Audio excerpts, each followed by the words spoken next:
We just got another set of leaked specifications for the Canon EOS R7 Mark II. Will it have the digic accelerator chip? Will the 39 megapixel resolution sensor be backside illuminated or stacked? Will we get raw video? We've got answer to these questions as well as a total of 12 leaked specifications. Click subscribe and we'll get right to it. Thanks so much for your support. Hi, I'm Simon.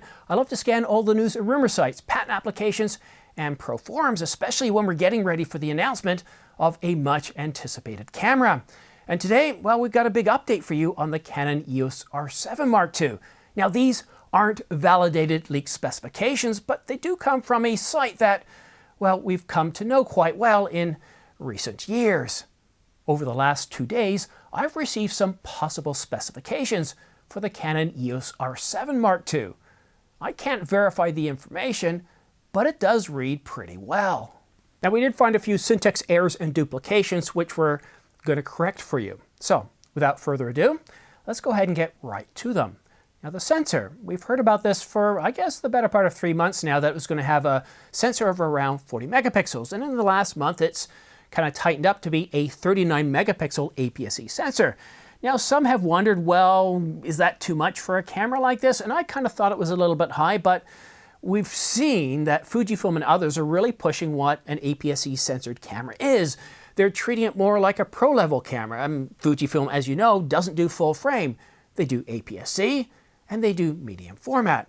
So we think this 39 megapixels is kind of aiming at that segment that looks at Fujifilm as being the leader in APS-C. But there is one thing I wondered. Well, what about being stacked or backside illuminated? And when we take a look at some of the other specifications, as I said in a previous video, it would be surprising if Canon doesn't at the very least make it backside illuminated.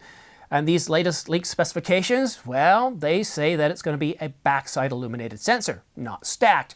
Now, if you ever see a sensor and it says it's going to be stacked, well, part of that stacking process includes backsiding the circuitry. So backside illuminated, that's what it means. It takes the circuitry from the front where the light comes in through the photoelectric conversion device and puts it to the very bottom, so underneath the photoelectric well.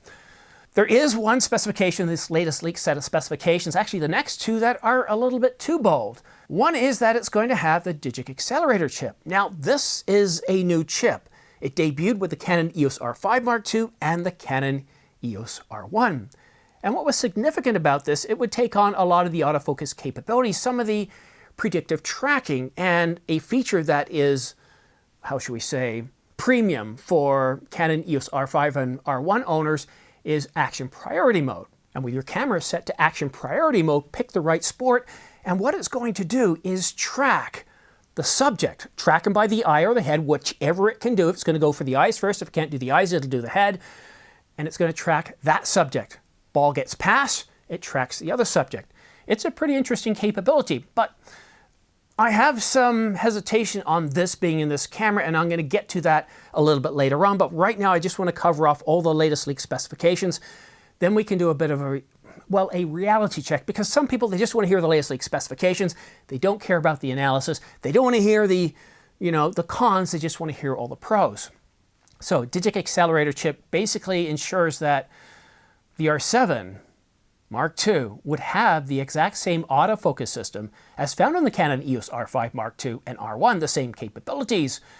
Whereas if it didn't have the chip, it could still have the same autofocus, dual pixel autofocus version 2. It just wouldn't have that action priority mode and maybe some other capabilities related to that.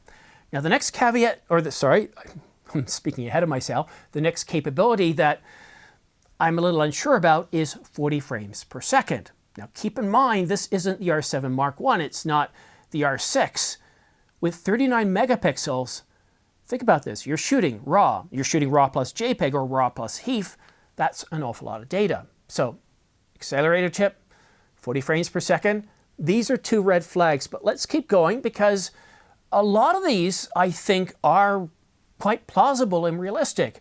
Now, in my video I put out a few days ago where I gave you a baseline of what I thought would be in this camera, I did put IBIS in there. And according to these latest set of leaked or supposed alleged leaked specifications, well, the R7 II The R7 Mark II is going to have 8.5 stops of internal image body. Oh, let me try that again. 8.5 stops of internal image stabilization. So that's in combination with a lens that has image stabilization as well. If the lens doesn't have it, or depending on the lens, we could be down to as low as 5. But essentially, you're getting the same level of stabilization as an R5 Mark II, which is kind of surprising because the R5 Mark II has a bigger sensor. You'd almost expect an APS-C camera with a smaller sensor to be able to have a slightly better image stabilization, like maybe push it to 9 or something. The next caveat, I love this one here. This is kind of a red flag too, because it just says the best autofocus in an APS-C camera. It's a generalization. It's not giving us a specific, it's not stating why. That would lead me to believe if it's the best autofocus system, okay, it's got dual pixel autofocus version 2. But what else is it doing with that dual pixel autofocus version 2? That's been out for, by the time we get this camera on the market, close to 2 years. Sony's released the A7 IV. They've made improvements there. So to make this the best autofocus system, why? It doesn't really mention. Now, we talked in a previous video that it's going to be able to track humans, eyes, face, head, torso. It's going to be able to track animals, which includes birds and vehicles. So a good autofocus system, no doubt. I don't like words. When I hear somebody say it's the best, that's always kind of marketing gimmick. I don't like to hear the best because, well, best for whom? Best under what conditions? Under what scenarios? I know somebody's trying to sell me on something when they use words like best. Years ago, people used to say, don't you want the best for your son? No, I don't. Don't you want the best education for your son? No. Because the best education, the best for my son means, well, I'm going to need billions of dollars. I'm going to need an infinite amount of money to be able to provide the best of anything. So when I start to see best, those are marketing words. They're not leaked specifications. So that's kind of the third red flag here. Not a big one, but another one. And the next capability, this one again is rather generic, and it doesn't need to be. This one can easily be specific, and that's raw video. So why am I kind of jumping on raw video? Well, it's a 39 megapixel sensor, right? So if we do full sensor readout, that's going to give us 8K UHD.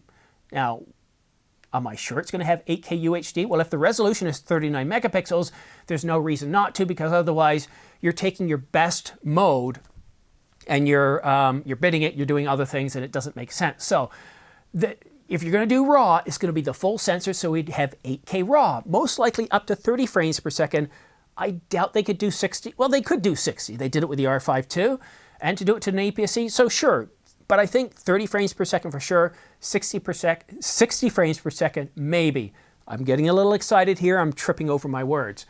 And in terms of 4K video, the latest leak specifications don't indicate it, but I'm willing to call that it's going to have 4K video up to 120 frames per second. It makes sense to me. 2K, I don't really care, but it's probably going to do something like 180 or at least 120. Now, in terms of card slots, the latest set of leaks include dual card slots, but CFE, which means CF Express, and SD. Now, there's some room for interpretation there, and I do believe it makes an awful lot of sense to put CF Express card slots into this camera. Now, will they put CF Express Type A or Type B? And if you're unsure of the difference, Type A has half the lanes as Type B and is more than half the speed. So, for example, a V3 CF Express Type, let me try that again, CF Express Type B V3 card can do 1.5 gigabytes per second as its kind of top sustained write speed. It can do a little bit more or a little bit less depending on the manufacturer, but you're right around there. Now, if it's a V4 card, that almost doubles to 3,150 megabytes per second. So it really allows us to get content off the camera a whole lot quicker. It allows a buffer, even if it's a small buffer, to clear a lot quicker. Your storage isn't going to be slowing you down. But again, we're going to talk about that 40 frames per second in a moment as to why that might be. So I'm willing to call it and say if it's got CF Express, they're going to do CF Express Type B. Sony does CF Express Type A. Canon hasn't done CF Express Type A. They generally do CF Express Type B, as does Nikon, and as does Panasonic. And with SD, we're probably looking up to V60, V90. All right, now the EVF. Well, it's supposed to have a new higher resolution EVF. We're not talking 9.44 million dots like Sony. 5.76 million dots on the Canon EOS R5 Mark II. I'd be surprised if it does that. I'd expect more of a 3.76 kind of a resolution. But again, if that 5.76 million dot EVF that we're seeing on a lot of cameras like the R5, maybe it might make sense for Canon, but I'd expect around 3.76 million dots. And the form factor, well, think R6. That's what we're being told. It's going to have an R6-like form factor. And the good news is it's going to take these LP-E6P batteries, or probably take the NH, but get the LP-E6P batteries. I got about 5 of the little guys right here. I was forced to. While I had about 3 for the R5 Mark I, all the capabilities that I had in the Mark I didn't have in the R5 Mark II. Just your basic 8K 30, your 4K fine. You couldn't do it. You had to get the NH battery. So if you've got a bunch of, well, actually, I think the Mark I doesn't use the LP-E6 battery, does it? It uses different form factor. But either way, you're going to want to get a bunch of these guys. And hopefully Canon's listening and we do get a, what do we call them? Battery grip. Do I have one here? It's somewhere. Where is it? That's just concerning. Have I lost it already? Where did I put my battery grip? Sorry about that. I'm a little bit distracted because I don't know where my battery grip is. Anyhow, okay, so now let's talk pricing. This is just a forecast on my part. Based on the price of the other one and based on a lot of the specifications we're hearing, based on the, how should we say, the mood, the temperature in the room, we're hearing that this is going to be kind of a top shelf, a flagship APS-C, more of a destination than a stepping stone. And for that reason, we're going to predict a price point of between $18.99 to $24.99. And it's expected to be announced over the next 5 months, but all eyes are focused right now on CP Plus in Yokohama, Japan. It's the largest photo and video trade show of the year, and it takes place between February the 26th to March the 1st. So let's consider CP Plus as a definite maybe. And we will keep you up to date on all things R7 II, so make sure you subscribe, because we want to help you make the right buying decisions, not to influence you, but to inform. And I am considering getting the camera myself. And if you do plan to pre-order the R7 II once it's announced, we will cover it doing a live stream. Now, whether this is announced at CP Plus or later on in the spring, please copy down and use my links that we have down in the description. It really does help. It helps this channel. It helps keeps the lights on, the key light, the fill light, and all the colored lights behind me. It really means an awful lot to me, and I thank you in advance. It's very much appreciated. Now, I do have links, and I've expanded my links. I have B&H and Adorama in the United States, both very good retailers. In the United Kingdom, I have Wex Photo and Video. And in Europe, I have PhotoCog. But back to these supposed leaked specifications. It's time for a reality check. Most of what we covered today, well, seems plausible. But 40 frames per second at 39 megapixels, well, that would generate about 2,000 megabytes per second lossless RAW plus JPEG or plus HEIF. That's more than any CF Express Type B card can handle today on the marketplace. And I'm talking about maxing out right now. They generally max out around 1,500 megabytes per second, like the Angelbird V3 card. It's possible Canon could support V4 cards, which can easily handle up to 3,150 megabytes per second. But not even the mighty Canon EOS R1 supports V4 CF Express Type B cards. In fact, no current mirrorless camera supports V4 CF Express Type B read and write speeds at any price point. You see where I'm going with this here? For the R7 Mark II to support faster cards, get twice the speed of a Canon EOS R1, a camera that costs $62.99, for a camera that's probably going to cost somewhere around $2,000, a third the price? Sure, it is technically possible, but it doesn't make any sense. And you got to know in the back of your mind that somehow something feels odd there. You see, what Canon would also have to do is upgrade the bus of the camera, as well as the image processor and the sensor. And yes, we're getting an all-new sensor, but we're supposed to be getting we're getting the Digic Accelerator chip, which wouldn't change a whole lot. Now, sure, as I kind of pointed to earlier on, there could be some caveats. Now, for example, at this 40 frames per second, you might only get 60 shots, and you might have to wait a second or so to clear the buffer. flare shots per burst, that sort of thing. But that kind of gimmick is really annoying for anybody who's going to be shooting wildlife and anybody who considers them to be a hobbyist or a pro. My